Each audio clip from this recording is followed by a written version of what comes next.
I want to get some legal analysis here first to set the stage with Mark Paoletta, Senior Fellow at the Center for Renewing America, former lawyer in the Trump and Bush administration, and author of Created Equal, Clarence Thomas, in his own words. Mark, how are you, sir? Good morning, Mike. Thanks for having me on. Well, I got to tell you, Mark, we opened up the phones today, and our first bunch of phone calls were people who were very discouraged, depressed even, very upset at what happened and feeling pretty hopeless about what's next. Where is your head at right now? Yeah, look, it was a terrible day. I think the Democrats crossed the Rubicon yesterday in an unprecedented attack on President Trump. But you know, I've been in Washington for a long time, in and out of government, and I came of age, if you will, when I was young, with the Clarence Thomas confirmation. And what they did to my friend and our greatest living American in that process, left when it was happening pretty depressed. And you could be, down for a couple minutes. You need to get back up and get back out on the field and fight and fight hard. And that's what, again, my own sort of personal experiences. We got Justice Thomas confirmed. He got himself confirmed, and he went on to become our greatest justice, I think, in history. He's our greatest living American. And so that's the thing. You fight for things you believe in, and good things happen. And I still believe in America, and I still believe, our better days are ahead. There's a existential threat coming from the left. You look at the attacks, again, on the president, on the Supreme Court, which I've written a lot on and spent a lot of time defending. And it's because those two institutions, if you will, those two people, the President Trump and the Supreme Court, are existential threats to the left, right? They're the ones who will break up the left, orthodoxy, the left stranglehold on our institutions. And this is how they fight back. And so we need to, get on the field. We need to push back hard. We need to fight for what's right. We've been, in my attempt to try to bring some hope to the situation, there's a lot of corruption and rot, and you need to expose that stuff. There's an exposing of that, and that's part of the awakening, and that's part of the bringing light into things that are broken. Can you help us understand how deep that rot, maybe you can think of a better word, but how deep that these problems are that need to be exposed so that we can hit the rock bottom and fix them? Yeah, I mean, it's in our.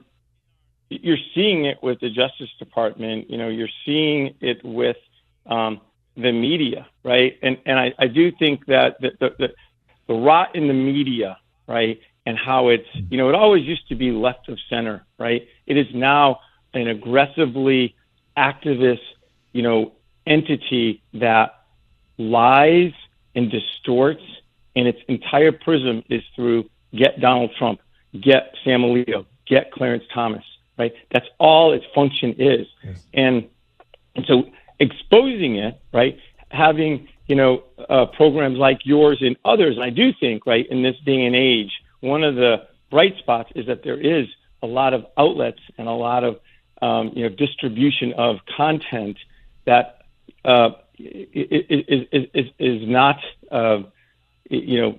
controlled by the media, controlled by the left. And so it's through those vehicles and those channels that we get the word out, that people are educated. And I do think, again, we saw what happened with respect to 2016, right? This is a long process, right? It's a ugly process. It's a tough process. 2016, President Trump arrives on the scene in 2015, shakes up, right? Nobody thought he would win. I predicted he'd win in September of 2016, but nobody thought he would win against the forces arrayed against him, and he did. And we should take those victories and build on those. They came roaring back and tried to destroy him throughout his presidency and with the 2020 election. But we need to keep pushing forward. Suit up, as I say, look forward. You can get distracted with being down in terms of what we're against, but you need to look forward and see how can we punch through and accomplish our goals. And I think a lot of groups on the conservative side need to wake up more. I think you're seeing this. I mean, again, you're reading the same stuff I am probably. number of donations that came into President Trump last night, a number of, I'll call them anti-Trumpers, or people who were sitting on the sidelines, or people who were, this is just not my cup of tea. They're all in, right? And these are just people we're seeing on X and on social media that are getting off the sidelines because they recognize how horrible this is, how disgusting this is, how dangerous this is. And so those are silver linings. You know what I mean? It's a horrible thing that's going on. Again, going back to Thomas, when all those attacks came on him and people thought literally he was going to pull out, he was going to, withdraw his nomination when he was attacked with all these lies.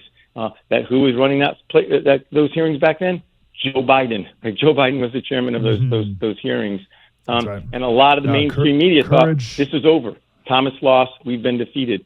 And by standing strong and not backing down, and you could get down for a couple of minutes, whatever, get back out there, fight hard, never run from bullies, as Justice Thomas said. So that's what's going on here. And like I said, I do see America awakening to this across a much broader swath with this crazy attack or verdict yesterday.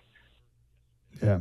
Courage begets courage, and this will backfire. I'm certain of it. I have one legal question, and I want to ask you about the appeal to heaven flag, which actually ties in very nicely to this. And then everyone on hold, I want to get to your calls. We had a legal question earlier. Does the gag order against Trump still apply to him now, all the way until sentencing on July 11th? I think it does. The proceeding's still going on. There's motions you can still make. I think it's still proceeding. I love, again, President Trump came out and had his allies and all that going out there. So it's unconstitutional. Again, there's so many reversible things, right? This judge was all in to obviously, and you probably talked about this already, but all in to convict unfairly President Trump. I do think this will be reversed. He donated money to a group called Stop Republicans. No. It is so. Again, if we compare it with respect to the Democrats and the attacks on the United States Supreme Court, but yes, to a Biden, he donated to Biden and to an anti Stop Trump group. Yes, that is like automatically. Literally, I just want to be really clear. Not a group, not a Stop Trump group. A group called Stop Republican, like literally the name of it. It's not. It wasn't even like hidden. Right. In the name is called Stop Republicans, and here's a judge who is literally stopping the Republican. All right, I want to take a minute here and talk about this Sam Alito thing, because you talked about the attack on the Supreme Court, and it's just another one of their attacks, right? It's the same thing. Like they're attacking important things, the President Trump, and then Sam Alito here as well, because of this goofy appeal to heaven flag controversy. So we've talked a bit about this flag. It's been around for 250 years. Appeal to heaven, it comes from John Locke, Two Treatises of Government. Why are they going after Sam Alito? Why does the left targeting this and him? Sure.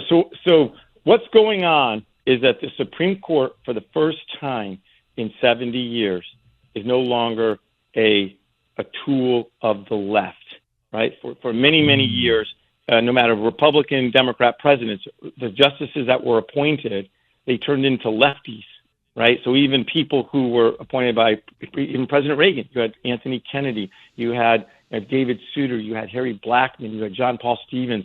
All of these left-wing justices came from Republicans. So when President Trump comes in and appoints three great justices, and then you have Sam Alito and Clarence Thomas, you have this working majority of conservatives. And so for the first time, the court is no longer this left-wing super legislature. And the left has literally lost its mind. So this has been going on, lost its mind in no longer controlling that court.